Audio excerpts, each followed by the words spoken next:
ஆண்டவராகிய இயேசு கிறிஸ்துவின் நாமத்தில் இந்த வேத ஆராய்ச்சிக்கு உங்களை அன்போடு வரவேற்கிறோம். யோவேல் புத்தகத்தில் இன்று நாம் பார்க்க போகும் பகுதி ஒரு சாதாரண அழிவு காட்சி அல்ல. இது ஒரு ஆன்மீக எச்சரிக்கையின் சத்தம். இயற்கையே தேவனின் குரலாக தொனிக்கிறது. முழு தேசமும் வெட்டுக்கிளிகளால் அழிக்கப்படுகின்றன. வயல்கள் வெறிச்சோடி இருக்கின்றன. திராட்சை தோட்டங்களில் பாடல் இல்லை. அதற்கிடையில் ஒரு குரல் ஒலிக்கின்றது, கர்த்தரை நோக்கி கூப்பிடுங்கள் என்று. ஏன்? கர்த்தருடைய நாள் சமீபமாயிருக்கிறது. இங்கு யோவேல் தீர்க்கதரிசி சொல்வது தெளிவாகிறது. இது வெறும் வெட்டுக்கிளி பற்றிய கதை அல்ல, மனம் திரும்புதலின் அழைப்பு. கர்த்தரை நோக்கி கூப்பிட வேண்டிய நேரம். கர்த்தருடைய நாள் சமீபமாயிருக்கிறது.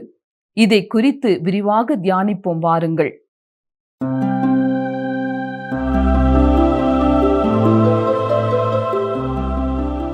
பிரியமான வேத ஆராய்ச்சி பங்காளர்களே, மற்றொரு நிகழ்ச்சிக்கு உங்களை வரவேற்பதிலே மகிழ்ச்சி அடைகிறோம். நாம் யோவேல் தீர்க்கதரிசன புத்தகத்தை தியானித்துக் கொண்டிருக்கிறோம். இந்த புத்தகம் ஒரு வெட்டுக்கிளி படையெடுப்பின் பயங்கரமான அழிவை விவரிக்கிறது. இது யூதாவின் நிலத்தை பாழாக்குகிறது. இது மக்களை கடவுளிடம் திரும்புமாறு அழைப்பு கொடுக்கிறது. வெட்டுக்கிளிகள் ஒரு பெரும் படையாக சித்தரிக்கப்படுகின்றன. பயிர்களையும் வாழ்வாதாரத்தையும் அழிக்கின்றன என்று கடந்த நிகழ்ச்சியிலே நாம் சிந்தித்தோம். இன்று நாம் யோவேல் 1 அதிகாரம் 14 வசனம் முதல் 20 வசனம் வரைக்கும் பார்க்க போகிறோம். அதோடு கூட அந்த அதிகாரம் முடிவடைகிறது. சரி, யோவேல் 1 அதிகாரம் 14 வசனம் பாருங்கள். பரிசுத்த உபவாச நாளை நியமியுங்கள், விசேஷித்த ஆசரிப்பை கூறுங்கள், மூப்பரையும் தேசத்தின் எல்லா குடிகளையும் உங்கள் தேவனாய கர்த்தரின் ஆலயத்திலே கூடி வரச் செய்து கர்த்தரை நோக்கி கூப்பிடுங்கள். இதற்கு முந்தைய வேதாராய்ச்சி நேரத்தில் இஸ்ரவேலர் செய்ய வேண்டிய 10 காரியங்களை குறித்து யோவேல் பேசுகிறார் என்று பார்த்தோம். அதில் 6 காரியங்களை ஏற்கனவே படித்தோம். ஒரு முறை மீண்டும் அதை ஞாபகப்படுத்துகிறேன். முதலாவதாக, கணவனை இழந்த பெண்ணை போல புலம்புங்கள். இரண்டாவதாக, ஆசாரியர்களே துக்கப்படுங்கள். 3, பயிரிடும் குடிகளே வெட்கப்படுங்கள். 4வதாக, திராட்சை தோட்டக்காரரே அலறுங்கள். 5வதாக, ரெட்டுடுத்துங்கள். 6வதாக, ஆசாரியர்களே புலம்புங்கள், அலறுங்கள். தொடர்ந்து வரும் வசனங்களிலே யோவேல் மீதமுள்ள காரியங்களையும் சொல்லுகிறார். 7வதாக, நாம் 14 வசனத்தில் இப்பொழுது வாசித்தது போல பரிசுத்த உபவாச நாளை நியமியுங்கள் என்று சொல்லுகிறார். தேவன் இதற்கு முன்பு அவர்களிடத்திலே உபவாச நாளை நியமிக்க சொல்லவே இல்லை. தேவன் அவர்களுக்கு பண்டிகை நாட்களை கொடுத்திருந்தார். ஆனால் அவர்கள் பாவத்தில் மூழ்கினால்தான் அவர்களுக்கு இப்பொழுது உபவாச நாளை கொடுக்கிறார். ஒரே ஒரு பாவத்தை குறித்து தான் யோவேல் இங்கே குறிப்பிடுகிறார். அதுதான் குடிப்பழக்கம். அது தேசத்தை அழித்து கொண்டிருந்தது. இது மக்களை சரிவர சிந்திக்க விடாமல் தடுத்தது. அவர்களால் சரியான தீர்மானங்களை எடுக்க முடியவில்லை. 8வது காரியமாக, விசேஷித்த ஆசரிப்பை கூறுங்கள் என்று சொல்கிறார். அவர்கள் ஒன்று கூட வேண்டும். முன்பு அவர்கள் சந்தோஷமாக ஒன்று கூடி அவருடைய சமூகத்திலே மகிழ்ச்சி அடைய வேண்டும் என்று கர்த்தர் விரும்பினார். ஆனால் இப்பொழுது இது ஒரு புனிதமான விசேஷமான கூட்டமாக இருக்க வேண்டும் என்று அவர் கூறுகிறார். 9வதாக, மூப்பரையும் தேசத்தின் எல்லா குடிகளையும் உங்கள் தேவனாய கர்த்தரின் ஆலயத்திலே ஒன்று கூடி வரச் செய்ய வேண்டும் என்று சொல்லுகிறார். எதற்காக? இது அவர்கள் கர்த்தரை தேட வேண்டிய நேரம். 2ஆம் உலகப் போரின் போது கடவுளை பற்றி அதிகம் பொருட்படுத்தாத 2 நண்பர்கள் இருந்தார்கள். பலவிதமான கிளப்புகளிலே, பெரும்பாலும் மது அருந்தும் கிளப்புகளிலே உறுப்பினர்களாக இருந்தார்கள். ஒரு ஞாயிற்றுக்கிழமை அவர்கள் ஆலயத்திலே தற்செயலாய் சந்தித்து கொண்டார்கள். ஒருவர் மற்றவரிடத்திலே, நீங்கள் ஆலயத்துக்கு வருவீர்கள் என்று எனக்கு தெரியாதே என்றார். மற்றவர், நான் வழக்கமாக ஆலயத்திற்கு வருகிறதில்லை, இன்றுதான் முதல் முறையாக வந்திருக்கிறேன். என் மகன் இந்த போரிலே போரிட்டு கொண்டிருக்கிறான், அதனால்தான் நான் ஆலயத்திற்கு வர வேண்டிய நேரம் என்று நினைத்தேன் என்று பதிலளித்தார். அமர்மையானவர்களே, இன்றும் பலர் துன்ப நேரங்களிலே மட்டும் தேவனை தேடுகிறார்கள். நம்முடைய சமுதாயத்திலேயும் பாவம் பெருகி வருவதால் பாவத்தை குறித்து துக்கப்படுவதற்காக, தேவனுடைய மன்னிப்பை தேடி பெருத்துக் கொள்வதற்காக மக்கள் உபவாச நாட்களுக்காக ஒன்று கூட வேண்டும். 10வதாக, கர்த்தரை நோக்கி கூப்பிடுங்கள். ஏன் கூப்பிட வேண்டும்? ஏனென்றால் தேவன் கிருபை உள்ளவர், தேவன் இரக்கம் உள்ளவர், கருணை உள்ளவர், மன்னிக்க விரும்புகிறவர். நம் தேவன் அற்புதமானவர். இந்த உபத்திரவ காலத்தில் இஸ்ரவேல் ஜனங்கள் தேவனிடத்திலே வர வேண்டும். அவர் அவர்களின் ஜெபத்தை கேட்டு பதில் அளிப்பார். யோவேல் இஸ்ரவேல் ஜனங்களுக்கு எச்சரிக்கை கொடுத்தார். மேலும் அவர்களுக்கு இந்த கட்டளைகளையும் கொடுக்கிறார். கர்த்தரின் ஆசீர்வாதத்தை பெற வேண்டும் என்றால் அவர்கள் இந்த 10 காரியங்களையும் கடைபிடிக்க வேண்டும் என்று சொன்னார். 14ஆம் வசனத்திலே 3 முக்கிய கருப்பொருட்களை நாம் பார்க்கலாம். மனம் திரும்புதல், குழுவாக சேர்ந்து பிரார்த்தித்தல், அவசரம். தேசம் முழுவதும் உபவாசம் இருக்க வேண்டும் என்று யோவேல் அறிவிக்கிறார். இது ஆத்மா சம்பந்தப்பட்டமான காரியம். தேவனோடு ஒரு நேரத்தை ஒதுக்கி ஆத்மாவை கர்த்தர் முன் ஆயத்தப்படுத்த வேண்டும் என்று யோவேல் சொல்கிறார். உபவாசம் மனத்தாழ்மையை வெளிப்படுத்துகிறது. மேலும் உபவாசம் விசுவாசத்தோடு ஆண்டவரை தேட வழிவகுக்கிறது. உபவாசம் ஒரு ஆன்மீக ஒழுக்கம். அதனால்தான் யோவேல் இஸ்ரவேல் ஜனங்களை உபவாசிக்க சொல்லி கட்டாயப்படுத்துகிறார். நீங்கள் கடைசியாய் எப்பொழுது உபவாசித்தீர்கள்? யோசித்து பாருங்கள். அடுத்து கூடி ஜெபிப்பதின் அவசியத்தை எடுத்துரைக்கிறார். பலர் ஒன்று சேர்ந்து ஒரு காரியத்திற்காக ஊக்கத்தோடு ஒரே நோக்கத்தோடு ஜெபிக்கும் பொழுது அந்த ஜெபம் கேட்கப்படும். இயேசு தம்முடைய சீடர்களிடத்தில் ஜெபத்தை குறித்து கூறியிருப்பதை வாசிக்கிறேன், கவனியுங்கள். மத்தேயு 18ஆம் அதிகாரம் 19-20 வசனங்கள். அல்லாமலும் உங்களில் 2 பேர் தாங்கள் வேண்டிக் கொள்ளப் போகிற எந்த காரியத்தை குறித்தாகிலும் பூமியிலே ஒருமனப்பட்டிருந்தால் பரலோகத்தில் இருக்கிற என் பிதாவினால் அது அவர்களுக்கு உண்டாகும் என்று உங்களுக்கு சொல்லுகிறேன். ஏனெனில் 2 பேராவது 3 பேராவது என் நாமத்தினாலே எங்கே கூடியிருக்கிறார்களோ அங்கே அவர்கள் நடுவிலே இருக்கிறேன் என்றார். இதற்கு ஒரு எடுத்துக்காட்டு சொல்ல வேண்டும் என்றால் நினிவே பட்டணத்தாரை நாம் எடுத்துக்கொள்ளலாம். யோனா தீர்க்கதரிசி நினிவேக்கு போய் நினிவே கவிழ்க்கப்படும் என்று கூறிய உடனே ராஜாவும் பிரதானிகளும் மக்களில் பெரியோர் முதல் சிறியோர் வரை ரெட்டுடுத்தி உபவாசித்து தேவனை நோக்கி உரத்த சத்தமாய் கூப்பிட்டார்கள். என்ன நடந்தது? யோனா 3ஆம் அதிகாரம் 10ஆம் வசனம் பாருங்கள். அவர்கள் தங்கள் பொல்லாத வழியை விட்டு திரும்பினார்கள் என்று தேவன் அவர்களுடைய கிரியைகளை பார்த்து தாம் அவர்களுக்கு செய்வேன் என்று சொல்லியிருந்த தீங்கை குறித்து மனஸ்தாபப்பட்டு அதை செய்யாதிருந்தார். இதுதான் கூட்டு பிரார்த்தனையின் மகத்துவம். பிரியமானவர்களே, நீங்களும் 2 பேராகவோ 3 பேராகவோ அல்லது சபை மக்களாகவோ ஏதோ ஒரு காரியத்திற்காக ஒருமுனப்பட்டு உங்களை தாழ்த்தி ஜெபிக்கும் பொழுது தேவன் அந்த ஜெபத்தை கேட்டு தம்முடைய சித்தப்படி அதற்கு தகுந்த நேரத்தில் தக்க பலனை அருளி செய்வார். நீங்கள் பங்கு பெறும் அந்த ஜெப ஐக்கியத்திலே உங்கள் மனதிலே மற்றவர்களோடு ஒருமைப்பாடு இல்லை என்றால் நீங்கள் அங்கே செல்லாமல் இருப்பது நல்லது. ஏனென்றால் ஜெபிக்கும் எல்லாரும் ஒரே மனதோடு ஒரே எண்ணத்தோடு ஒரே பாரத்தோடு ஜெபிக்கும் பொழுதுதான் அது நடைபெறும். நிச்சயம் கர்த்தர் பதில் கொடுப்பார். விசேஷமாக பாவ மன்னிப்புக்காக, மனம் திரும்புதலுக்காக, எழுப்புதலுக்காக குழுவாய் ஜெபிக்கும் பொழுது தேவன் அந்த ஜெபத்தை கேட்டு உடனடியாக பதிலளிப்பார். 3வது கருப்பொருள் அவசரம் என்று சொன்னேன். இது நெருக்கடியான நேரம். ஆகவே செய்ய வேண்டியதை துரிதமாக செய்ய வேண்டும் என்று யோவேல் வலியுறுத்துகிறார். நாளை செய்து கொள்ளலாம் என்று தள்ளி போட நேரமில்லை. இன்றே இப்பொழுதே கர்த்தரை நோக்கி நாம் கூப்பிட வேண்டும் என்று யோவேல் அவசரப்படுத்துகிறார். கர்த்தரை நோக்கி கூப்பிடுங்கள் என்பது தேவனின் கிருபையையும் கருணையையும் முழுமையாக சார்ந்திருப்பதை விளக்குகிறது. இப்பொழுது யோவேல் இந்த உள்ளூர் வெட்டுக்கிளி ஏற்படுத்திய அழிவிலிருந்து முடிவு காலத்தை நோக்கியும் கர்த்தருடைய நாளை நோக்கியும் மிகவும் திறமையாக நகர்கிறார். பாருங்கள், வாசிக்கிறேன். யோவேல் 1ஆம் அதிகாரம் 15ஆம் வசனம். அந்த நாளின் நிமித்தம் ஐயோ, கர்த்தருடைய நாள் சமீபமாக இருக்கிறது, அது சங்காரம் போல சர்வ வல்லவரிடத்திலிருந்து வருகிறது. ஐயோ என்ற வார்த்தை ஆபத்தை வெளிப்படுத்துகிறது. மேலும் இந்த நாளின் சமீபம் என்பது உடனடி விளைவுகளை குறிக்கிறது. சர்வ வல்லவர் என்ற வார்த்தைக்கு எபிரேய வார்த்தை ஷத்தாய் என்பதாகும். சர்வ வல்லவர் என்று சொல்வதன் மூலம் யோவேல் தேவனின் வலிமையை எடுத்து காட்டுகிறார். சர்வ வல்லவரின் தீர்ப்பு வல்லமை வாய்ந்தது, அது சீக்கிரமாக வருகிறது என்று எச்சரிக்கிறார். அந்த நாளின் நிமித்தம் ஐயோ. யோவேல் எந்த நாளை குறித்து பேசுகிறார்? கர்த்தருடைய நாள் சமீபமாக இருக்கிறது, அது சங்காரம் போல சர்வ வல்லவரிடத்திலிருந்து வருகிறது என்று சொல்கிறார். இஸ்ரவேலில் உண்டான வெட்டுக்கிளி படையெடுப்பு எதிர்காலத்தில் வர இருக்கும் கர்த்தருடைய நாளின் ஒரு சிறிய மாதிரியாக, ஒரு எச்சரிப்பாக, ஒரு படக்காட்சியாக இருந்தது.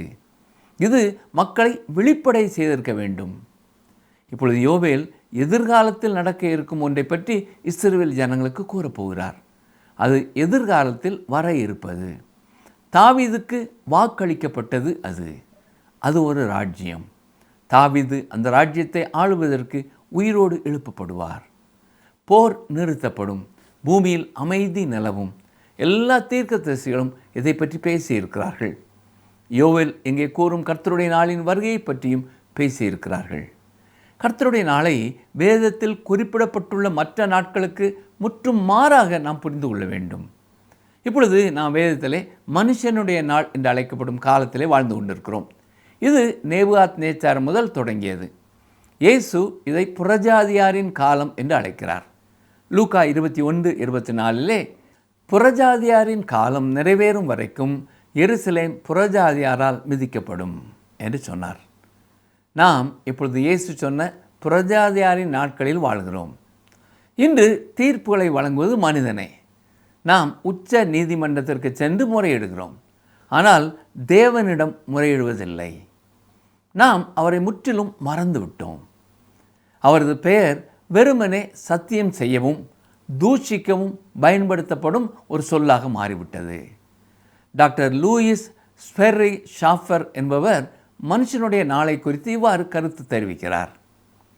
இந்த கருப்பொருள் மொழிபெயர்ப்பாளர்களால் சில நேரங்களிலே மறைக்கப்பட்டாலும் புதிய ஏற்பாட்டிலே ஒரே ஒரு முறை குறிப்பிடப்பட்டுள்ளது. அதாவது 1 கொரிந்தியர் 4:3 இவ்வாறு கூறப்பட்டிருக்கிறது. ஆயினும் நான் உங்களாலேயாவது மனுஷருடைய நியாய நாளின் விசாரணையினாலேயாவது தீர்ப்பை பெறுவது எனக்கு மிகவும் அற்ப காரியமாக இருக்கிறது. நானும் என்னை குறித்து தீர்ப்பு சொல்கிறதில்லை.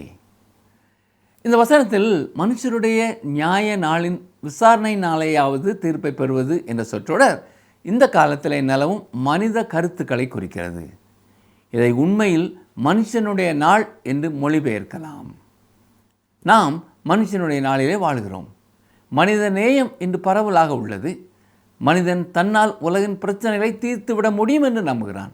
ஆனால் மனிதன் உண்மையில் என்ன செய்தான்? அவன் உலகை ஒரு பயங்கரமான குழப்பத்தில் ஆழ்த்தியிருக்கிறான். ஒவ்வொரு புதிய அரசியல்வாதியும் தன்னிடத்திலே பதில் இருப்பதாக நினைக்கிறார்கள். அருமையானவர்களே, அவர்களிடத்திலே பதில் இல்லை. மனிதனால் உலகத்தின் பிரச்சனைகளை தீர்க்க முடியாது. நம் அரசாங்கத்தின் மறைவிடங்களிலும் உலகின் பெரிய நாடுகளின் ஆலோசனை கூட்டங்களிலும் மனிதனால் உலகின் பிரச்சனைகளை தீர்க்க முடியாது என்று ஒப்புக்கொண்டிருக்கிறார்கள். வேதாகமம் மற்றொரு நாளை பற்றி பேசுகிறது. அதுதான் கர்த்தராகிய இயேசு கிறிஸ்துவின் நாள். அப்போஸ்தலனாகிய பவுல் 1 கொரிந்தியர் 1:7-8 வசனங்களிலே இவ்வாறு எழுதியிருக்கிறார். கவனியுங்கள், வாசிக்கிறேன். அப்படியே நீங்கள் யாதொரு வரத்திலும் குறைவில்லாதவர்களாய் நம்முடைய கர்த்தராகிய இயேசு கிறிஸ்து வெளிப்படுவதற்கு காத்திருக்கிறீர்கள். நம்முடைய கர்த்தராகிய இயேசு கிறிஸ்துவின் நாளிலே நீங்கள் குற்றம் சாட்டப்படாதவர்களாய் இருக்கும்படி முடிவு பரியந்தம் அவர் உங்களை ஸ்திரப்படுத்துவார்.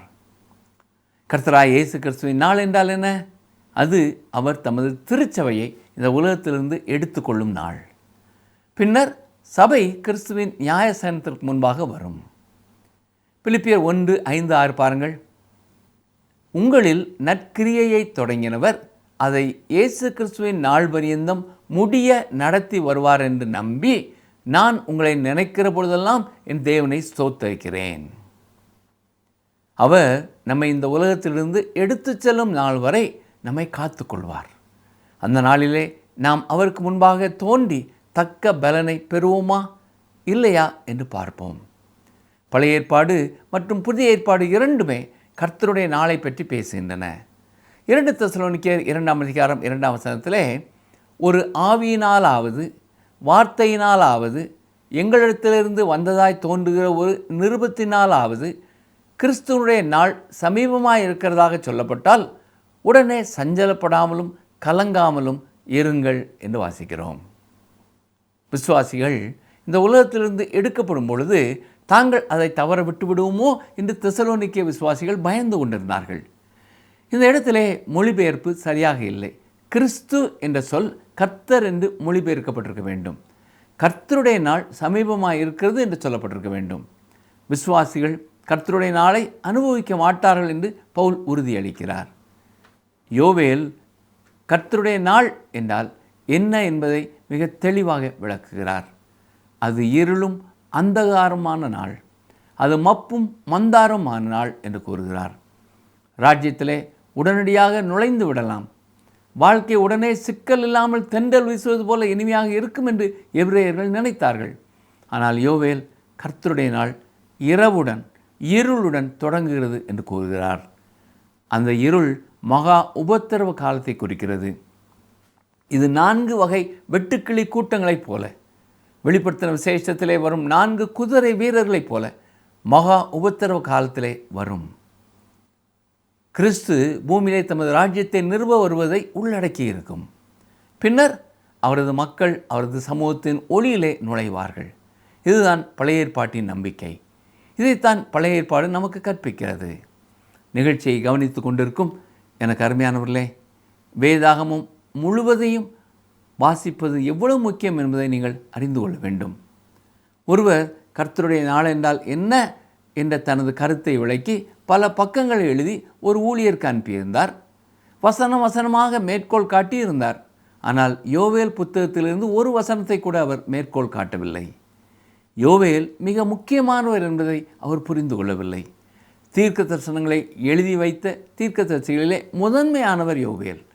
கர்த்தருடைய நாள் எது என்று யோவேல் சொல்கிறாரோ அதுதான் கர்த்தருடைய நாள். அவர் கர்த்தருடைய நாளை மிக தெளிவாக விளக்கி சொல்லியிருக்கிறார். அதற்கு மேல் அதை விவரிக்க வேறு வழி இல்லை. யோவேலுக்கு பிறகு வந்த எல்லா தீர்க்கதரிசிகளும் இந்த வார்த்தையை பல முறை பயன்படுத்தியிருக்கிறார்கள். கர்த்தருடைய நாள் என்ற இந்த வாக்கியம் முழு வேதாகமத்திலேயும் சுமார் 75 முறை வருகிறது. கர்த்தருடைய நாள் என்ற பதம் யோவேல் புத்தகத்திலே 5 முறையும், அந்த நாள் என்ற பதம் 1 முறையும் வருகிறது. எல்லா தீர்க்கதரிசிகளும் கர்த்தருடைய நாளை பற்றி அதிகமாக கூறியிருக்கிறார்கள். இது ஒரு முக்கியமான சொல். இது வேதாகமத்திலே வரையறுக்கப்பட்டு தொடர்ந்து பயன்படுத்தப்பட்டு வருகிறது. சுருக்கமாக சொல்ல வேண்டுமென்றால் 3 வகையான நாட்கள் உள்ளன. முதலாவது மனுஷனுடைய நாள், இப்பொழுது நாம் வாழ்ந்து கொண்டிருக்கும் இந்த நாட்கள். இரண்டாவதாக கர்த்தராய் இயேசு கிறிஸ்துவின் நாள், அவர் சபை இந்த உலகத்திலிருந்து எடுத்துக்கொள்ளும் நாள். மூன்றாவதாக கர்த்தருடைய நாள், இது மகா உபத்திரவ காலத்துடன் தொடங்குகிறது. வாரத்தின் ஒவ்வொரு நாட்களையும் நாம் திங்கள், செவ்வாய், புதன் என்று பெயரிட்டு அழைப்பது போல தேவனும் வெவ்வேறு காலங்களுக்கு பெயரிட்டிருக்கிறார். இது மனிதர்கள் நினைத்ததல்ல, இது வேதாகமம் கற்பிப்பது. பழைய ஏற்பாட்டிலே சொல்லப்பட்டுள்ள கர்த்தருடைய நாளும் வெளிப்படுத்தின விசேஷம் 1:10 கூறப்பட்டுள்ள கர்த்தருடைய நாளும் ஒன்று அல்ல. புதிய ஏற்பாடு கர்த்தருடைய நாள் வாரத்தின் முதல் நாள். இது புதிய ஏற்பாட்டிலே மிக தெளிவாக இருக்கிறது. பலர் பழைய ஏற்பாட்டிலே சொல்லப்பட்ட கர்த்தருடைய நாளும் புதிய ஏற்பாட்டிலே சொல்லப்பட்டிருக்கிற கர்த்தருடைய நாளும் ஒன்றுதான் என்று சொல்லுகிறார்கள். இது தவறு. வார்த்தைகள் ஒன்றுதான், ஆனால் பொருள் வேறு. யோவேல் 1 அதிகாரம் 16 வசனத்தை பாருங்கள். நம்முடைய கண்களை விட்டு ஆகாரமும் நம்முடைய தேவனின் ஆலயத்தை விட்டு சந்தோஷமும் மகிழ்ச்சியும் நீக்கப்படவில்லையோ? யோவேல் இந்த வெட்டுக்கிளி ஏற்படுத்திய அழிவை பற்றி தொடர்ந்து பேசுகிறார்.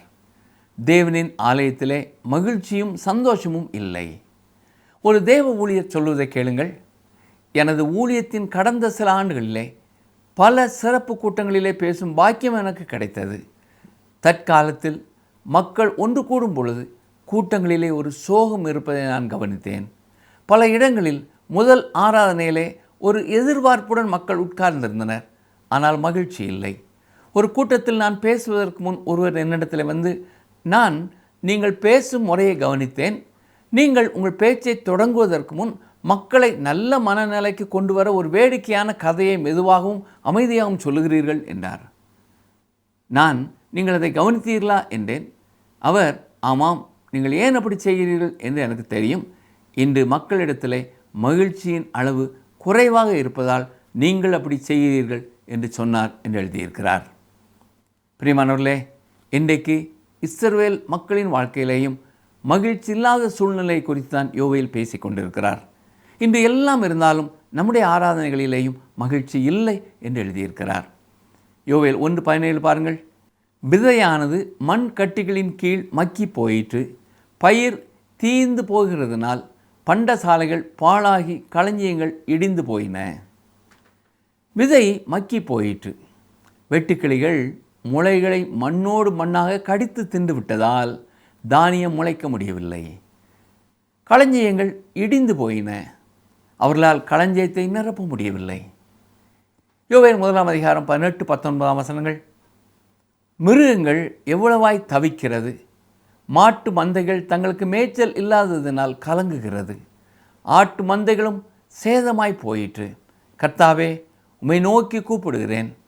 அக்கினி வனாந்தரத்தின் மேய்ச்சல்களை பட்சித்து ஜுவாலை வெளியின் விருட்சங்களை எல்லாம் எரித்து போடுகிறது. கர்த்தாவே, உம்மை நோக்கி கூப்பிடுகிறேன் என்று யோவேல் கர்த்தரை நோக்கி கதறுகிறார்.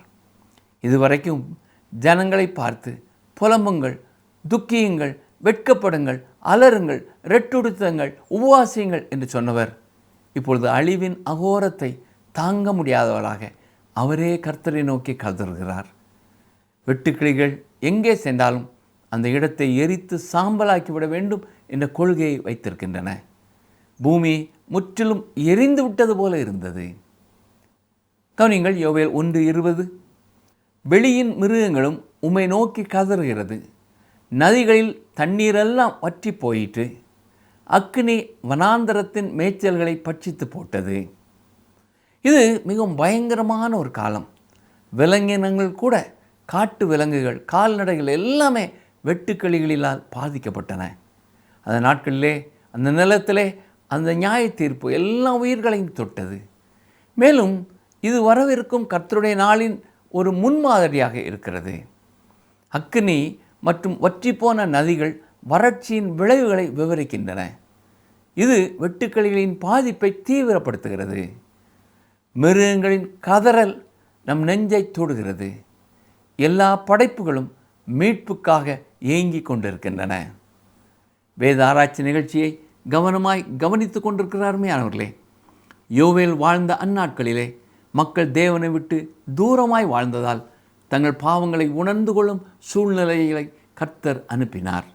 மேலும் அவர்கள் தங்கள் பாவங்களை குறித்து துக்கப்படவும், உபவாசம் இருக்கவும், அவருடைய ஆலயத்திலே வந்து அவரோடு மனம் பொருந்தவும், பாவத்திலிருந்து மனம் திரும்பவும் அழைப்பு கொடுத்தார். இன்று கர்த்தரை அறிந்திருக்கிறோம், பல ஆண்டு காலமாய் ஆலயத்திற்கு செல்கிறோம் என்ற எண்ணத்தோடு இருக்கிற நம்முடைய வாழ்க்கையிலேயும் தேவன் வெறுக்கும் எந்த ஒரே ஒரு காரியம் இருக்கிறது என்பதை சற்றே ஆழமாய் சிந்தித்து மனம் திரும்புவோமா? காலங்கள் கடந்து செல்லும். கிருபையின் காலம் முடிவடையும் முன் அவருக்கு நாம் செவி கொடுப்போம். புதிய தீர்மானத்தோடு முன் செல்வோம். ஜெபம் செய்வோமா? எங்களை நேசிக்கிற எங்கள் அன்பின் ஆண்டவரே, இந்த நாளிலேயும் நீர் எங்களோடு பேசி நம்முடைய வார்த்தைகளுக்காக உமக்கு நன்றி செலுத்துகிறோம். யோவேல் அன்றைக்கு செய்யும்படியாய் மக்களை தூண்டிய காரியங்களிலே எங்கள் வாழ்க்கையிலே நாங்கள் இன்று எதை குறித்து நாங்கள் மனஸ்தாபப்பட வேண்டும், எதை குறித்து மனம் திரும்ப வேண்டும், இதற்காக உபவாசம் இருக்க வேண்டும் என்பதை தெளிவுபடுத்தி தாரும். நாங்கள் ஒன்று கூடி ஜெபிக்க வேண்டிய நேரங்களிலே ஒருமனப்பட்ட இதயத்தோடு ஜெபித்து எங்களுடைய திருச்சபைகளிலே உயிர் மீட்சி எழும்ப நீர் கிருபை செய்ய வேண்டும் என்று கேட்கிறோம். மீட்பர் இயேசு கிறிஸ்துவின் நாமத்தினாலே தாழ்மையோடு வேண்டிக் கொள்கிறோம் பிதாவே, ஆமேன். அன்பானவர்களே, இந்த நாளிலே நாம் கற்றுக்கொண்ட வேத பகுதியின் மூலமாகவும் கர்த்தர் நம்மோடு பேசியிருக்கிறார். பாவத்தை குறித்து நாம் எப்படி செயல்பட வேண்டும் என்பதை அறிந்து கொண்டோம். எடுத்த தீர்மானங்களிலே நிலைத்திருக்க கர்த்தரே நமக்கு உதவி செய்வாராக. ஆமேன்.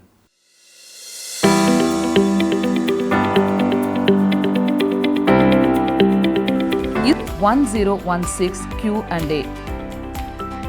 இஸ்ரவேலரின் கண்களை விட்டு நீக்கப்பட்டது எது? இஸ்ரவேலரின் கண்களை விட்டு நீக்கப்பட்டது எது? ஆப்ஷன் ஏ விதை. இன்றைய கேள்விக்கான சரியான பதிலை 9962032803 என்ற எண்ணிற்கு வாட்ஸ்அப் மூலம் அனுப்புங்கள். அன்பான நேயர்களே, கர்த்தரை நோக்கி ஏன் கூப்பிட வேண்டும் என்றும் கர்த்தருடைய நாள் எது என்றும் தியானித்தோம். கர்த்தருடைய நாள் என்பது வெறும் தீர்ப்பின் நாள் அல்ல. அது தேவன் நம்மை விழிக்கச் செய்து அவரிடத்தில் திரும்ப அழைக்கும் நாள். நம்முடைய வாழ்க்கை தேவனின் வருகைக்கு ஆயத்தமாக இருக்கிறதா? கர்த்தருடைய நாள் மிக நெருக்கத்தில் வாழ்ந்து கொண்டிருக்கிறோம். மத்தேயு 24:44 சொல்லுகிறது, நீங்கள் நினையாத நாழிகையில் மனுஷகுமாரன் வருவார். ஆதலால் நீங்களும் ஆயத்தமாயிருங்கள் என்று நாமும் ஆயத்தமாவோம், பிறரையும் ஆயத்தப்படுத்துவோம். தேவன் உங்கள் ஒவ்வொருவரையும் ஆசீர்வதிப்பாராக. இந்த நிகழ்ச்சி உங்களுக்கு பிடிச்சிருக்கா? அப்ப இப்பவே மிஸ்டர் கால் கொடுங்க. பரிசு வெல்றது நீங்களாவும் இருக்கலாம்.